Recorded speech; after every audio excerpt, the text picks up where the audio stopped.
Trenell was a very gifted athlete. Even in 6th grade when we had field day, he was one of those kids that just shined. Well, he was an exceptional athlete. You just give him the ball. Just toss it to him and get out of his way, basically. Or, I mean, we blocked for him. I don't mean just we stood and watched him. We played with him. But you open a hole for him, or if you didn't, he'll make one. His 6th grade year, I went from calling him Trenell Walker to just touchdown Walker. It seemed like almost every time he touched the ball, he was going for a touchdown.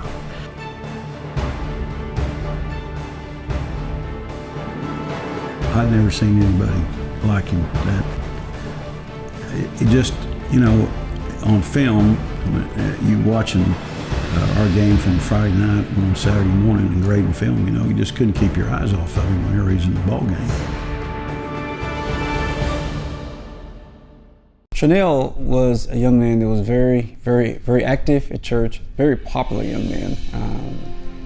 Young man with a smile.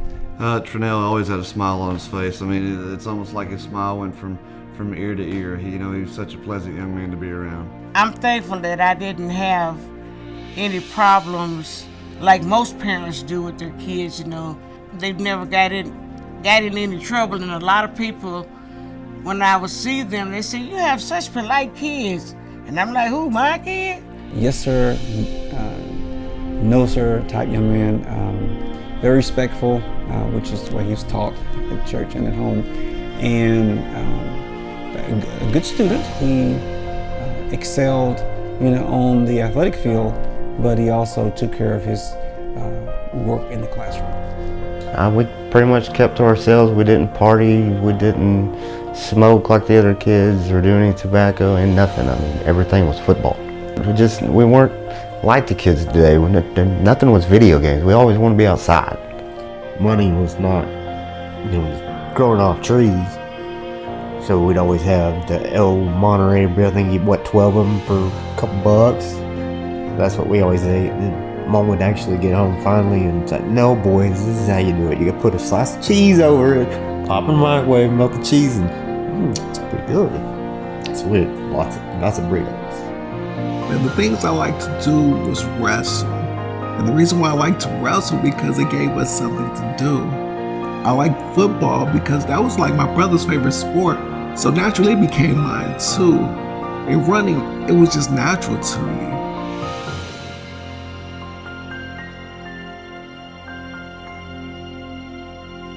Obviously, I've seen many injuries happen. Concussions, people completely knocked out. There's always the shoulder and neck issues that you have. The collisions on the sideline, driving a guy out of bounds, and sometimes even into the equipment on the sidelines. I always ask myself the question, what would I do? Would I run and scream? Would I go into shock? Or how would I react to something if he got hurt? Well, I went into shock. And I stood there for a minute because when it hit, it's just like a bunch of rounds just colliding together. That's just the sound that has stuck in my head. And I watched him unfold, and when they got to the bottom, he wasn't up. To where I don't even like to watch those replays. I don't even watch that anymore. I close my eyes, and if I catch it, I'm not happy. What I guess my brother didn't see is the defensive end coming from the other side. The running back seen him, so you could tell that the running back kind of ducked and dipped into the hole to fall down and keep from getting hit. And when he did, it went from here to exposing my brother's head. And that's loud pop. It was a blitz, man. And I remember him hitting Mark low. They was going for the quarterback. When he hit Mark and he hit the ground, the way he was laying, it was weird. And I remember walking up to him, telling him to get up, man. We was losing. And he said he can't move. And I walked around and looked. I walked in front of him. I'm like, man, get up. Get up.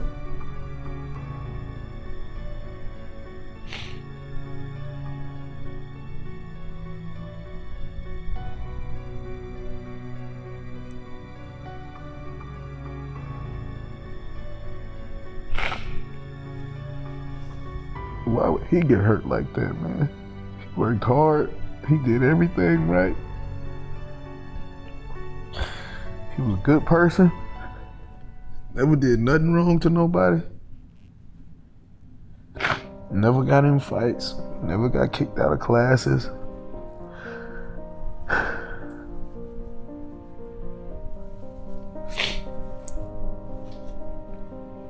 This makes you wonder, man, why bad stuff happened to the good people. I guess the best way to put it, my job was protect him.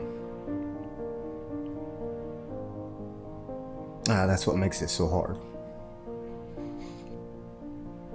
He was motionless, and I'd never seen that. You know, I've seen kids get tackled, knocked down, and, you know, ready to start coming around, get up, but Trenell wasn't going to get up. And it was, when I saw Terry waving for that ambulance, I knew that it was something really serious. The it knew something was wrong, and immediately everybody took a knee, and that Trenell wasn't breathing. And I mean, that's how serious the situation was. And when the word came that it was Trenell and he wasn't moving, I mean, the stadium was a total silence. After they put him on the stretcher, tied him down real good, they put him in the back of the ambulance. And as they were putting him in the back of the ambulance, you know, I looked down at him, I'm like, man, what's going on? And he looked at me with, you know, with sadness in his eyes, cause, you know, he don't like to let me down. And I mean, that's my boy, you know.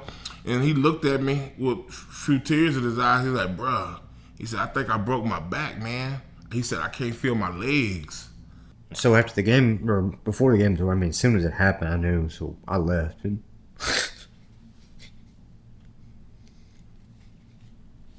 went to the hospital, and Artez was there, and he told me he couldn't feel anything, which I already knew.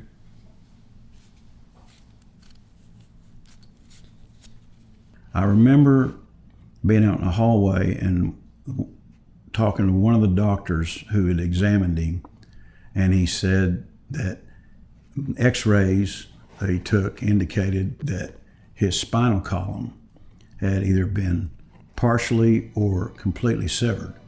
So they called us to the back room. I believe Marvel was with us, and the doctor came in and told us he had shattered his C4 vertebrae and something about the 6th vertebrae that was lined into his spine, but he was showing us on the x-ray where the 4th vertebrae was supposed to be, and there was nothing there but space. He said it shattered like a piece of glass.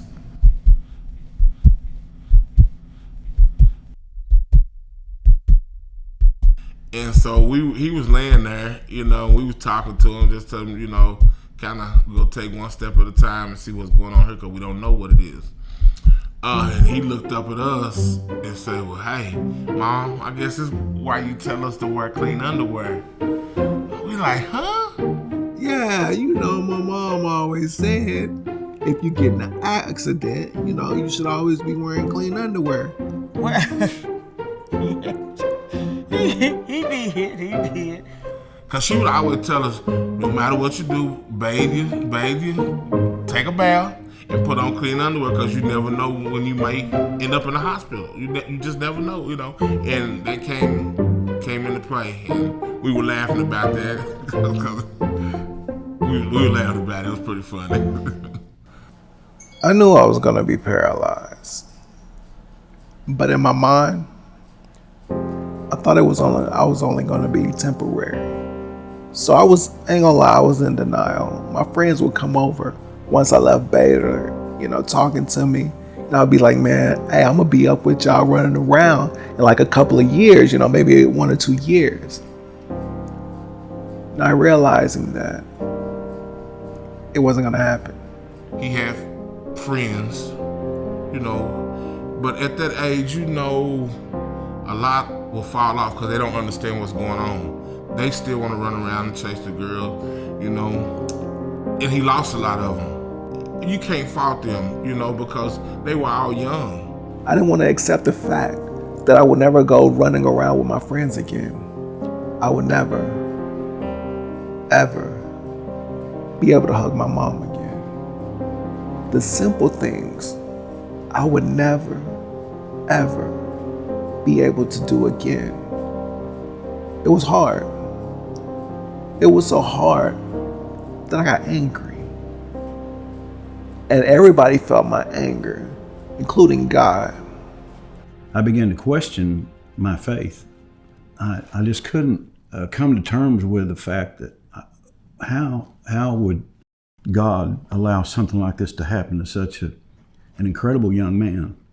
It just took everything out of you. I mean, I just didn't have any energy. I was just kind of lost, just got in a daze.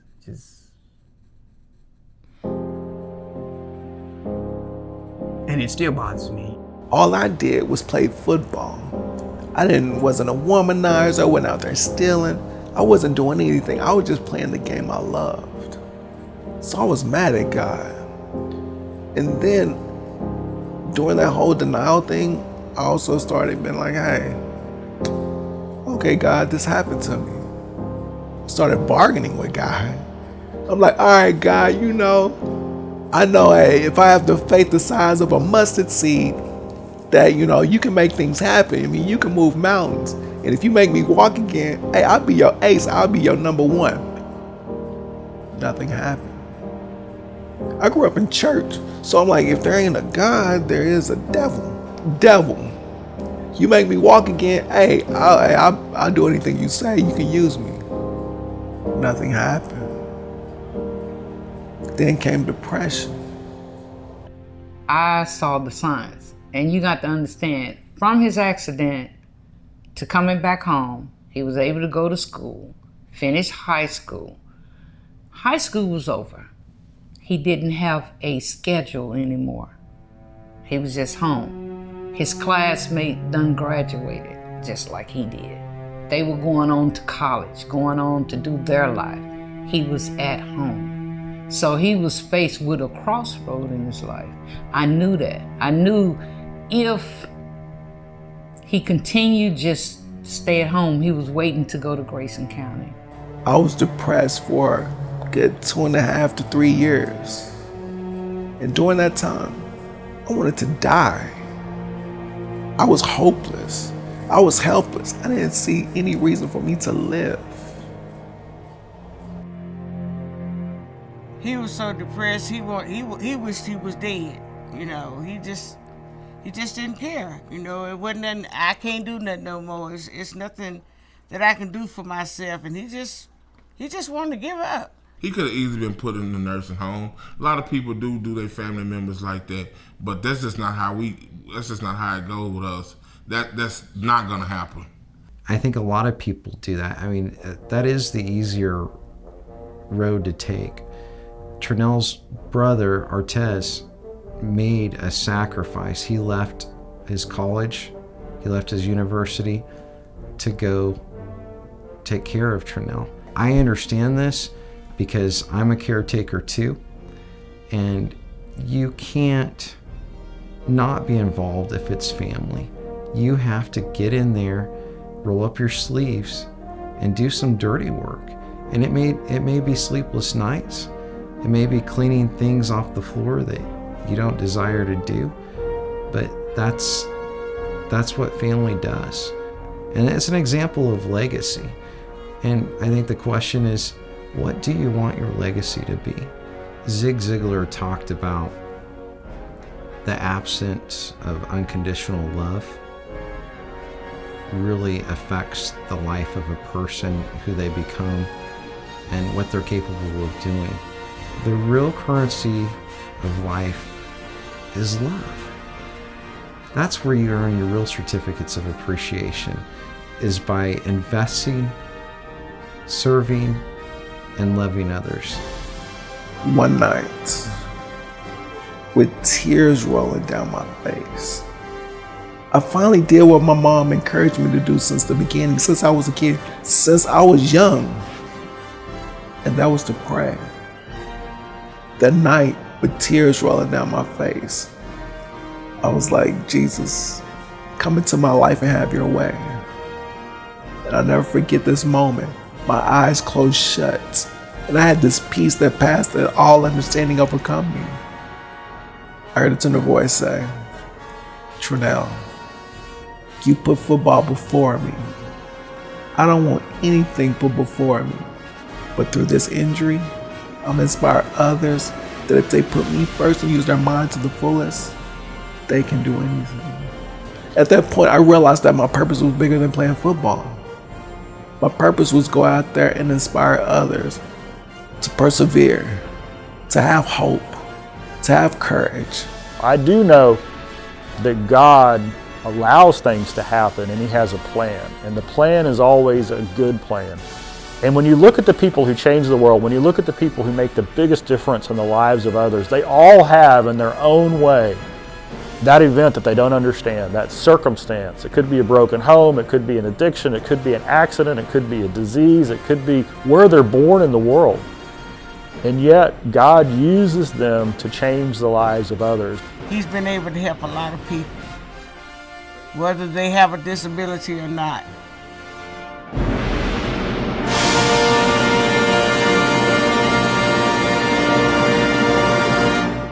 I lost my way. But what got me back on track was Trenell. He seemed to never lose faith in God and his spirituality. And seeing him handling it the way he did, it helped me get mine back. Things happen in your life and there will be obstacles, but God still has a plan for your life, and whatever that plan is, you figure that out and then you get after it. Never would have dreamt Trenell would be where he is today. You know, doing what he's doing today and how successful he is. You know, it's just it's amazing to see, to be honest with you. It just tells you the drive and the character. And so to me, that tells me that he has always had God in his life, and so he believes if God is with you, everything is possible. Trenell's athleticism was not his strong suit. You know, God still gave him the talent he has, and probably what the biggest talent he had is just as a person and the drive that he has to succeed. And really, that's what makes Trenell so unique. He has an experience that you can learn from. You know, you just get around him and you're like, wow, I thought I had problems. And then when you talk to him, he creates hope. And you see, when you have hope and passion, those fuel a thing called grit. And grit is that unwavering, undeterred determination to develop your discipline and your gifts and talents. And when you combine hope and passion and grit, that's what I call the trifecta, or the trinity of transformation. And that's what Trenell brings. I really think that Trenell can do amazing things, even outside of Angels of Care. And I think that there is a lot of people out there that Trenell can help. People that are struggling, and it doesn't have to be with a spinal cord injury.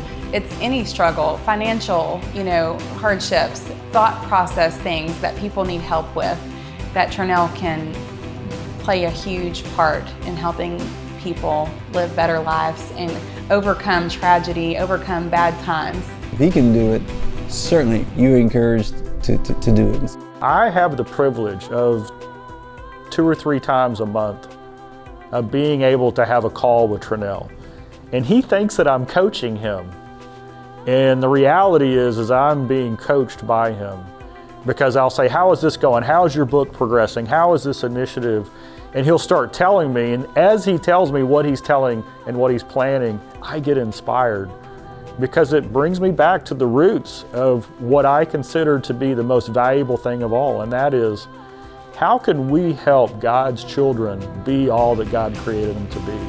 I enjoy the relationships, because life will be hard to live without the relationship. I wouldn't be in front of you now without the relationship of family, without the relationship I have with friends, without the relationship I have with strangers who have become family. I've learned to enjoy just life. It's not about what I can physically do. It's about what I can do to influence people to be the best they can be and do. Just like Scripture says, he that's greatest among you must be servant of all.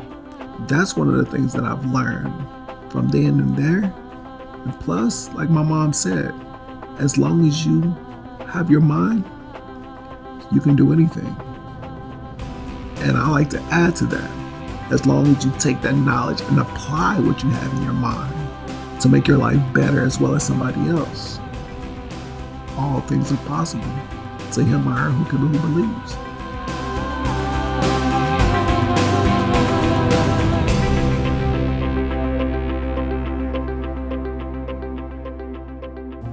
If you're struggling with a similar situation, have hope and persevere. Because once you have hope, you have the ability to realize that this is only temporary and the best is yet to come. And when you are able to persevere, no matter what your obstacles are, you're able to break through them because you don't give up. You continue to strive, you continue to be determined, you continue to pursue your dreams and your goals. I'm a living testimony that as long as you have hope, because I've been hopeless, as long as you have that desire to be determined, because I felt helpless, as long as you're able to tell yourself, if it's to me, it's up to be, you can get through this. It's not gonna be easy. Life isn't easy. But once you make up your mind to say, hey, I can do this, others will see that you can do it. And they'll be more than happy to help you get through whatever it is that you're going through. Just look at me. I'm paralyzed from the neck down. The only thing I can use are my shoulders. But I've been able to have a high school diploma. I've been able to go to college and get a bachelor's degree in rehabilitation studies, a master's degree in rehabilitation counseling. I am a certified rehabilitation counselor. I'm a Ziegler Legacy certified trainer. I'm also a corporate trainer for Angels of Care Pediatric Home Health. Look at me. I'm no different than you are.